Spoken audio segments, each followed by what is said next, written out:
share with me that deep curiosity, that internal curiosity around the rhythms of life. For example, the earth and her beautiful seasons and how we fit into that. The moon cycle and her beautiful cycle and how that works with us as women. And recently I've discovered the zodiac is a beautiful growth model for the human journey. So in light of that, Michelle Scarrott, I would like to introduce Michelle Scarrott. She's an amazing astrologer that I've been working with now for more than 7 years. And she has offered to come and share her knowledge with us through this vlog that we're going to be doing together for the next 12 months. We'll explore the difference between the higher and the lower expressions, of each sign as we come together, and hopefully give you so much knowledge that when you get stuck in those lower aspects of any of the signs, you know where to go, you know what you do want, and that's what the Rise and Shine Studio is all about. Becoming confident, having that self-esteem to say no more to what we don't want and to say yes to what we do want. So I trust you'll enjoy our very first vlog where we're focusing on the energy of the sign of Sagittarius. I give you Michelle Scarrott. What is that higher and lower expression of the Sagittarius energy? Okay, so I have put some things together in my head about what I think would be useful with all of that information, but also understanding, because in order to understand the higher and the lower expression of any sign, you have to look at the ruler of each sign, right? And we have an exoteric ruler, which is the obvious ruler of a sign. We have an esoteric ruler. And if you don't know the difference between exo and eso, exoteric means that it's out obvious in the world, right? So the exoteric ruler of Sagittarius is Jupiter, right? So most people will know that that belongs to that, right? But the esoteric, and esoteric, all it means is deeper. Gotcha. The deeper meaning of Sagittarius is Earth. Earth rules Sagittarius. Wow. How does that... So, go on. Right. No, ask. I mean, how does that work? Right? Straight away my mind goes to, well, it's a fire sign. Yes. You know, like, I mean, that Sagittarius is ruled by fire. So how is it that it comes to being, well, I don't know, what would you say? Is it ruled by Earth, or when it's esoteric? So we have two rulers. We have the obvious Jupiter, right? Yeah. So that's what people think. They go, oh, yes, Jupiter, it's a benevolent kind of rulership. But actually, the deeper meaning of, and the deeper planet that rules Jupiter is Earth. So it means when you put it together and you understand the relationship that both of these planets have to Sagittarius, it means that they're bringing spiritual wisdom to Earth. Oh, beautiful. Yes. Right? Yeah. So Sagittarius is the search for wisdom, my dear. The search for wisdom. And it rules the 9th house, right? So the 9th house is our house of our spirituality, our truth, our real truth, our deep truth, not our what rattles on in our head, which is the 3rd house, right? Yeah. It's the deep beliefs that are in the background, the core beliefs. Beautiful. It's how we express or experience our spirituality. And so Jupiter and Sagittarius belong in the 9th house. And of course, interestingly, the 9 is the end of a cycle, because you go into 10, which is 1 again, right? So it's the highest point in our personal evolution, is to get to that 9th house, right?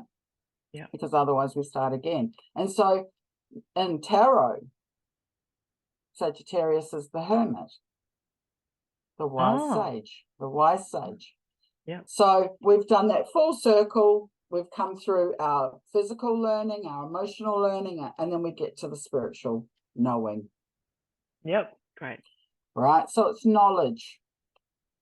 Beautiful. At the highest resonance. And so when you look at Sagittarius, what you're looking at is someone who's traveled through life, literally. They're the travelers, right? Yeah. Which is, and also when you think about the adventureness of and the adventure side of Sagittarius, because they're the campers, the hikers, the adventurers, that's the connection to earth. They're happy on land. They're happy in the world, right? They are the world travelers. So when you, it's interesting when you look at the symbolisms of Sag: shoes, hats, bags, anything to do with travel, trains, planes, and automobiles, all ruled by Sagittarius. Anything to do with, people that collect suitcases or boxes or bags or anything like that. That's Sag. That's Sag in action. Yeah. Okay. People that have 50,000 pairs of shoes. Sag in action. Well, would that be more of the lower expression, because really they want to be out there and they want to be doing stuff, like they want to be hiking or they want to be traveling. Well, they're learning through the experiential, which is earthing. Earthing, yeah, okay. I can see right. where So you put it's those experiential. They're not. Whereas, when they're also, so even in the tarot we have the Hierophant, which is the professor, but then the Hierophant becomes the sage, because there's a difference between learned knowledge, right? So books, podcasts, reading, going to a class, going to university, all of those things, and actually crystallized wisdom. And Rudolf Steiner talks about it all the time. He says wisdom, real wisdom, is crystallized pain. Oh, what does that mean? Real wisdom you have to feel it. pain. You have to walk it. Oh, okay. So the real learning comes from real the knowledge experience is in the of walking. life. Yeah. And so Sag is about that. Okay. That is their real core self. And so what they bring to the table on a positive level, right, is they are the world's teachers. Yeah. And not in a classical educational classroom sense. Classrooms. Yeah. They are up here going, well, I did that and it was a disaster and I learned a lot from it. And this is the beauty. One of the most, for me as an astrologer, one of the things that I love the most about Sagittarius is their humor. They can be very, very humble. Because the dark side, the heavy shadow side of Sagittarius is that they can get into elitism. So life humbles that out more of them. ego, that ego, yes. I bet you do. So life humbles them and they go, oh yes. Grasshopper, that was not the way. Yeah. So pardon me. I totally get that. Well, we've all been in that space, haven't we? Right. Yeah, where you can start to it's such a Sagittarius expression, isn't it? Yes. Where when you asked about the lower, that lower vibration is they can be a bit snobby. They can feel a little bit better than everyone else because they have some of the knowledge. Yeah, so you're talking. But they have to step back. The wisdom. It's not the knowledge, it's the wisdom. Yeah. Yes, ma'am. Yes, ma'am. And really that's about being your true self, your true nature. It's not about being filled with knowledge. It's really about vulnerability, isn't it? Right. Like being able to be your most vulnerable self. And interestingly, on that note, Sag is a wild horse. Right, so they can't be tamed, corralled, controlled. They struggle with entrapment. If there is one word to describe the weakness of Sagittarius. It's entrapment. They cannot handle being corralled like a horse, you know, and they will kick the gate in to get away. Yeah. Yeah. And hurt people around them, and they run away. You know, when you talk about the shadow side of Sag, they disappear. They don't want heavy responsibility. Yeah. Because they're not here for that either. There's something energetically, and I mean, we're talking in a generalized way because your astrology is so nuanced. You know, there are. Well, each of us has a ninth house. Yeah. And whether there's nothing in there, and we or each something have in Jupiter there somewhere, and we each That's have right. Sag somewhere. So we've got it 3 times in our chart. Yeah, exactly. And that's why I think it's such a precious gift to be able to work with, because even if it's subtle, we can still see where we might have that egoic, you know, presence. Yep. And then we can say, well, hang on a minute, what is the higher expression of that? What is it that I can work towards? Yeah, absolutely. And of course, it's bringing spirituality down to earth. That is the highest expression. The highest expression is to take your wisdom and give it to the masses, and not be in the ego that says, "Oh no, you haven't studied it. I can't give that to you. You actually wouldn't get it." When I hear people say that, I go, "Oh, Sag." Yeah, I get you. Oh, there's the Sag. You think you're better than us because we can't interpret it in the same language. They're academics. Okay. They're academics, and so they feel there's an entitlement to the knowledge. That's the dark side of it. Yeah. Yes. I know a few stages actually where I can pinpoint that quite strongly. Without putting any names out there. No, not at all. And I remember in my early days, there was someone I knew, and they were such a traveler. They just traveled everywhere all the time. And then I discovered they were a Sag, and I was like, oh, there you go. Yeah. But I don't want to get too connected with people and being Sagittarian. No. I just want to stay with that energy. Yeah, that expression of, because it gives us that place. I think sometimes in society, we don't, I even know myself, you know, we can sort of see what our negative sides are. We see our shadow selves all the time, and quite often we have that that focus on what we don't want about ourselves. And the trick is then to, of course, go, well, what do I want? And so if we can see this darker expression or more shadow expression, then we can head towards that higher expression, that wisdom. And you know, isn't it exciting to think, it scares me, so it must be something I need to do. To know that you don't have to have what you don't have to have the knowledge at your feet. Yes, absolutely. Yeah, that's it. Yes, you don't have to have the knowledge. 10 years of uni, and you don't have to have read 1,000 books. But you know, when you look at the symbolism of Sagittarius, it is such a philanthropic sign, right? And what is philanthropy? It's sharing what you have. Yeah. Right? It's sharing what you've gained. It's not holding on to it and going, oh, sorry, you're beneath me. You're not in the same club. It's not hoarding the knowledge. Of course. Or the wisdom. It's actually going, oh, well, I know you couldn't read this or it didn't interest you, but this is what I learned.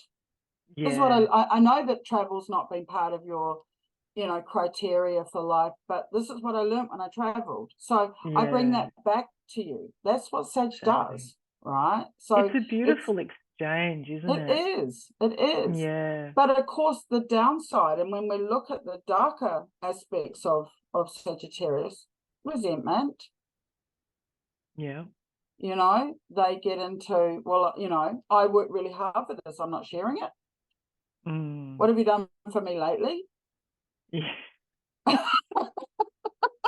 What have you done for me lately? Right. So, of course, there's your block, right? There's a Sag block, you know, and interestingly, you know, as I said, going back to that entrapment, they trap themselves. Because what's all the wisdom in the world if you can't share it, and you can't talk to anyone about it because you haven't you're in your own bubble with it. So you're entrapped in your own. Oh, that's uncomfortable, isn't it? I can feel that. It's just it's sad. It's really sad. Like that's the beauty of astrology, right? Is that each sign has its own way. It has its own solution to its own problem. Exactly. And that's why I'm so excited about doing this podcast with you, because, we can learn about that stuff and and have somewhere to go. Now that I'm actually talking to you and we're doing this, I'm realizing that's going to be the gift of this podcast, is for people when they see, like, you just gave some beautiful examples of when we all do that. We all go, no, that's mine, and as soon as we hear that, straight away we're going to know, okay, that's actually a shadow side of myself, and now it's my wisdom, it's my vulnerability, it's making connection with people, getting out there and sharing my gifts, which is that's going to bring us back into that space of natural, like what I believe is the natural human condition of love and care. Absolutely. And and interestingly, when we do that, when we lock in and sit in the shadow, the areas of the body that Jupiter and Sagittarius rule are liver, so resentment. Okay. Yeah. Hips. Yeah. Thighs. Ooh, the hips. Right. All women hold region, so much and stuff knees, in there. and knees, right? And so again, so what happens, right, when we go, no, it's mine and I'm not sharing it because I worked too hard for it, what happens? We're locked. We can't move forward because we move forward from the pelvis, but it's all locked up in our hips, it's all locked up in our pelvis and knees and lower back, and we're annoyed up here in our liver. We're actually in our own funk. We can't move. So we're literally locked up. We have to give out. There has to be the expression of sharing. Yeah. When we move forward and we go, oh, do you know what? I just need to give my gifts. Yeah. And that's the key. It's expansive, isn't it? right? Yeah. Yeah. And that's the key. Then we unlock. Oh my God. It's so, when you say that, there are so many women and men probably with hip issues. Yes, of course. Because we hold our stuff, don't we? We don't expand and share our wisdom, especially in those menopausal years, Yeah. But even, even birth as a process. Yeah. When we are willing to share our child with the world, instead of going, oh gosh, it's a hard, scary place, we can't let them out. We fight in the birth process. Yeah. We make it hard for ourselves. And then we end up with birth trauma and resentment. Yeah. Right. It's like a self-fulfilling prophecy. Yeah. Yeah. So it's like so deep, the whole relationship to the body and at Sagittarius. And of course, when you look at a horse, all its muscles are in its back legs. Yeah. And what happens when it's angry? It kicks you. Yeah, exactly. Gives you the resentment. They kick out. Sagittarius, it fires arrows. So it fires out. Yeah, so that's actually a really valid expression of this energy as well, is that when we're trapped and pent up and we feel constricted, yes, my dear, we're eventually going to kick out that Sagittarius energy and hurt the wrong people too. Yeah, we end up hurting people that actually haven't created the resentment because the lower octave of Sagittarius is they end up reckless. It is hands down the most reckless sign of the zodiac. Think of a skittish horse, right? Okay. Yeah, gotcha. They will hurt themselves to get out of a situation. They do. Yeah. So Yeah. they don't think about it's because they're in reaction. It is such a and you look at horses, they're highly attuned and sensitive. Yeah. Skittish. If they feel an off energy, they react. Yeah. Yeah, there's that sensitivity, isn't there? It is, right. But they also can just, just go off and kick you off. And you're not the person that hurt them in the first place, but you're the one that's wearing it at the outcome. And so understanding that about the lower, darker stuff about Sagittarius, unhealed Sagittarius is reactive. Yeah. Unhealed Sagittarius is reckless. Unhealed Sagittarius is resentful. Yeah. And so those are the areas we need to go, what am I feeling? Where am I at? Yeah. Why am I reacting? What do I need? What do I need? Want? And is this appropriate? Is this going where it needs to go rather than just wherever I can get rid of it? Dispense it, disperse it. Yeah, it's reactive instead of responsive. That's the fire. It's reactive. Yeah. So yeah. So the quick turnaround for anyone that finds themselves in this kind of energy would be, how can I respond rather than react?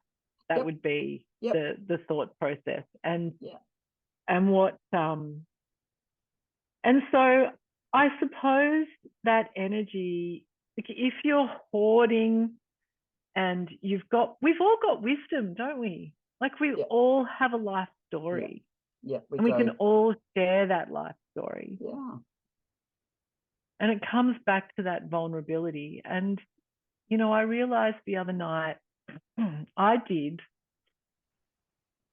my first dance performance in like 40 years, right? I know, it was amazing. And after it went really well, like everything was fantastic. And afterwards I was talking to this other lady and she said, it's so beautiful to be witnessed. Yeah. There was questions around vulnerability and how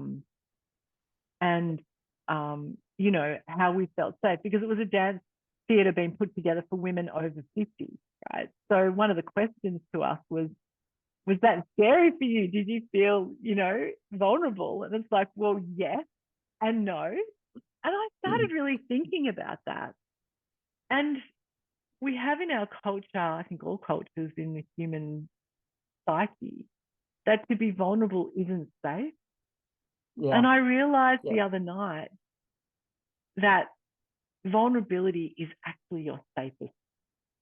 Absolutely. When you're in true vulnerability, like real and true vulnerability, it is the safest place that you can be. Yeah. And so I'm telling you that story because I'm just thinking that Sagittarius energy has to, in order to really give the gift, to be in their wisdom, they have to know that vulnerability is the safest place. Yeah.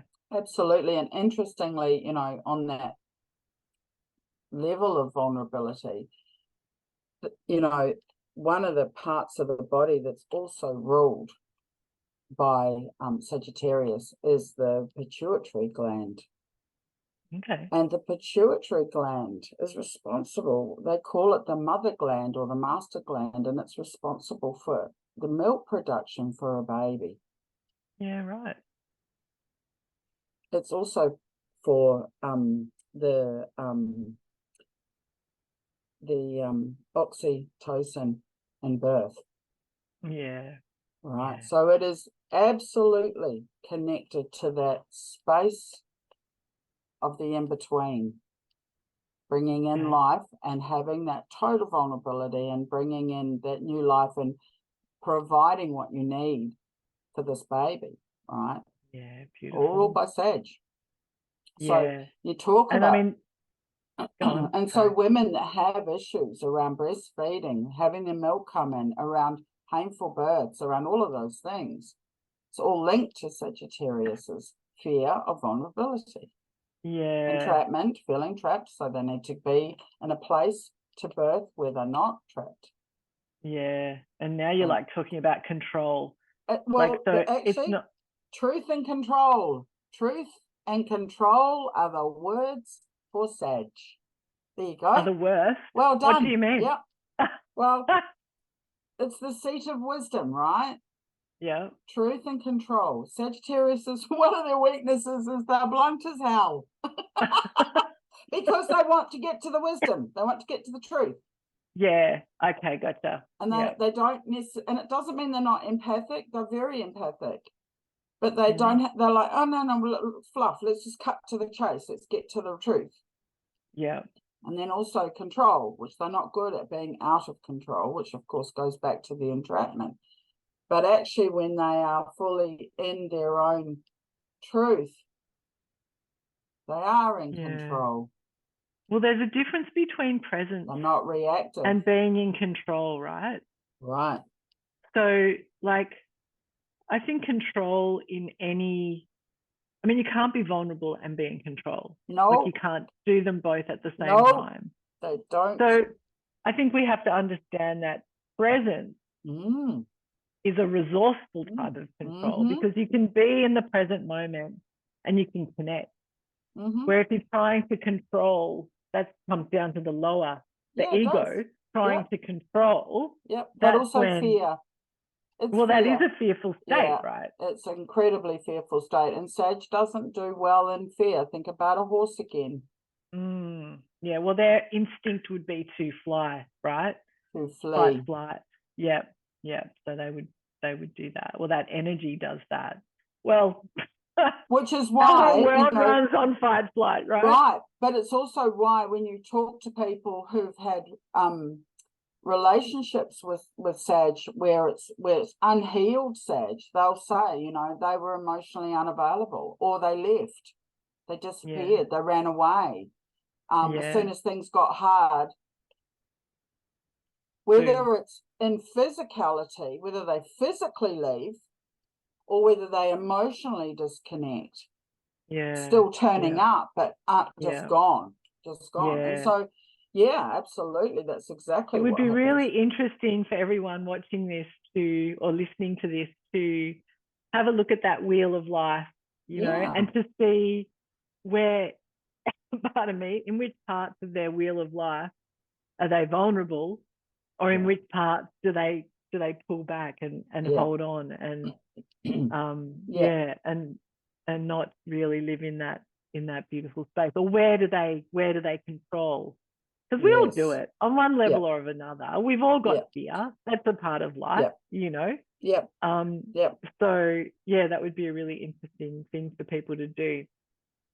But what they are good at, you know, in the world, they're the ministers, they're the chaplains, they're the spiritual leaders, the spiritual teachers, the spiritual healers. You know, they're interested in journalism, bringing the truth. Bringing the knowledge. Again, bringing, you know, the higher to the lower. Or inviting the lower to the higher. And I think that's what's really beautiful about this energy is that it's when I think of the age of Aquarius, I don't see a hierarchy. I see like a circle of people where everybody is important. And I think what you're tapping on today, and we probably will do in every session that we have together, every podcast that we do, is that everybody's got to come into their wisdom, because that's what's needed now. The ways of the last, were we in the Pisces, weren't we last? The last, I don't know what you call it, the age. The last stage. That we're coming away from that one god or that one queen or king or whatever, that person who ruled, to having this rulership by all of the people. And it takes every single person to be in their truth, in their vulnerability, in their presence, to and I think having a good understanding of astrology, or even just the basics, which is what we're doing today. Yeah, absolutely. How I think one of the things that my experience being an astrologer is that most people only know about the sun signs. They don't realize that they have this incredible blueprint, this whole universe of planets and asteroids. You know, there's so much more than just your planets. Absolutely. You know, when you get deep into astrology, you look at the asteroids and they bring another octave higher into your chart. And, you know, there's you know, mutually beneficial asteroids that are similar to Sag in the chart. There's other things that work with it. So by just realizing that we are all a combination of all, Sag is relevant to every single one of us. None of us get out of it. No. We all are walking Sag. We might have it to a lesser degree. It may be quiet. It's a quiet voice. It's still there in our being, but it's still there, as is the ninth house, as is. And so when you're looking at the more nuanced stuff around astrology, when you look at any planet that lands in your ninth house, regardless of what the sign is, what the planet is, it's still going to have a Sagittarian undertone. Absolutely. So you could have Mars in Cancer in the ninth house. So what we're going to be looking at is Mars. We're going to be looking, so that's Aries. We're going to be looking at Cancer. So that's the moon. And we're also going to bring in Sagittarius, and that's Jupiter. So astrology is so personal and deep and bottomless. You know, and that's just one little tiny thing. And then we, you know, that's not even looking at where Jupiter is in your chart, what house and sign that falls into, you know, where Sagittarius actually falls in your chart. Yeah, it's really important. So, you know, understanding all of those things. So as an example, right, because that ninth house is governed by that spiritual experience, if you have Sag in your house of money, then spirituality has to be a component of it, or teaching has to be a component of it, you know, and that's how you'll work. Or, you know, or the same if you have it in your house of relationship, you're going to choose someone that is an academic or spiritual in some way, or learned, you know, or wise, or a traveler, or from a foreign country, from a completely different culture. So it splays out into all of the movements of your chart. And then of course when you've got it transiting, well, that's the thing, coming isn't it? through Because like it's a freight always train. that's right.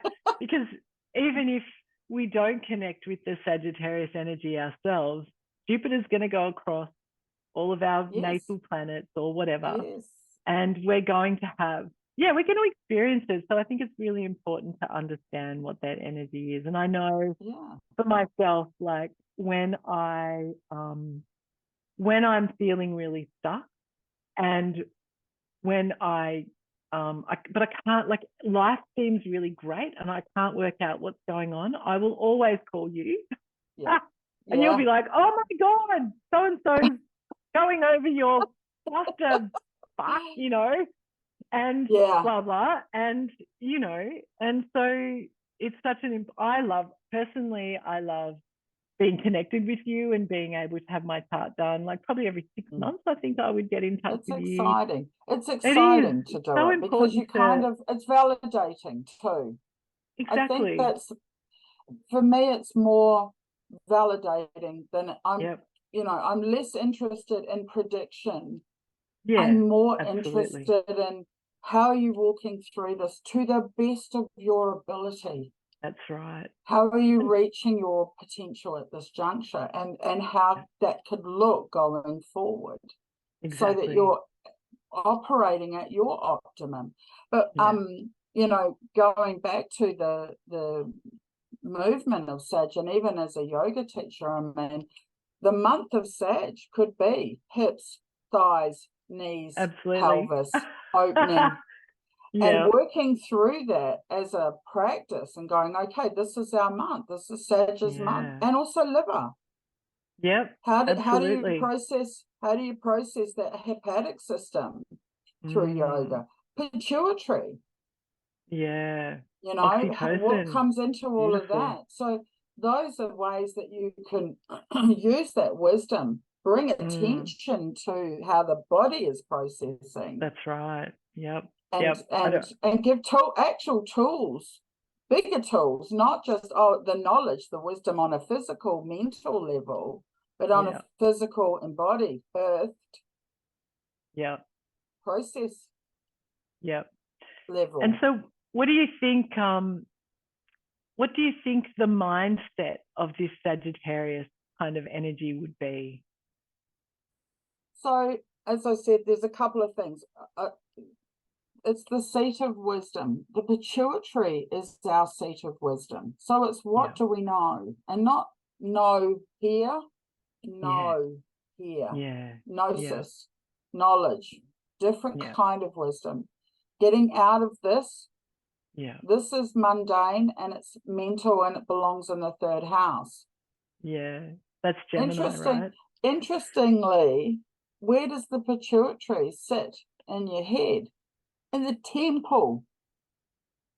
Oh, does it? No, pineal. Oh, okay. It's back further in here, isn't it? Yeah, but the pituitary's in our temple. Okay. The spiritual. Yeah. Oh, in our temple. I get it. Great. What do we really know? What do we really know? Oh, I love that. That's beautiful. Right. What do we really know? Yeah. It's the temple. It's in the temple of our, Beautiful. So, beautiful. I love that. That's a nice meditation, isn't it? It is. The temple. And what about, so energetically, I sort of think that it's time to really get out there and to get walking, to get into the great outdoors, to earth, the ground, and find, like, that's how we're going to find that wisdom, isn't it? Just through through shutting all this stuff down, and just being in nature, and absolutely, getting active. Sag is the adventurer. They like to hike, ride. They like to be camping. They, orienteering, all those kinds of outdoor pursuits all belong to Sag. Great. They are the adventurers. Yeah. So being, doing I know you do your yoga classes on the beach. That's Sag. Yeah. It's really putting you out in the elements to be in the experience, but it's also the earthing. Yeah. Exactly. It's interesting that you said that. That's I never knew about the esoteric and the esoteric. Exoteric means outer, obvious. And the esoteric is deep. Eso means inward and deep.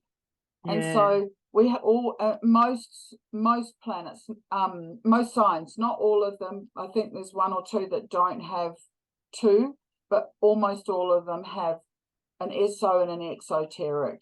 And most people only know the exoteric. They don't understand that there's a much deeper. And of course, some of it came about because when astrology first started, some of these planets hadn't been found. Yeah, of course. Right. So the esoteric sign for Scorpio is actually Mars, not Pluto, because Pluto didn't exist. Yes. Right. Yes. So then you have to add that in, and it gives a deeper understanding to it. And you go, oh gosh, it's actually a Martian sign. You go, that explains the sting of Scorpio, right? Yeah. Okay. And the firing out. Yeah. I can't wait to get around to all those different elements with you. Each of these, looking at the eso and the exoteric really gives a different, and that's why Saggies, when you talk to Saggies and when you're around them, they're so down to earth. And they're funny. Yeah. And they have a beautiful humor that's not aimed at hurting someone else. Yeah. They're just being themselves. They're being themselves. Yeah. And that's your And that, vulnerability. And they can laugh yeah. at themselves, and you know, they have a broader wisdom and understanding of life.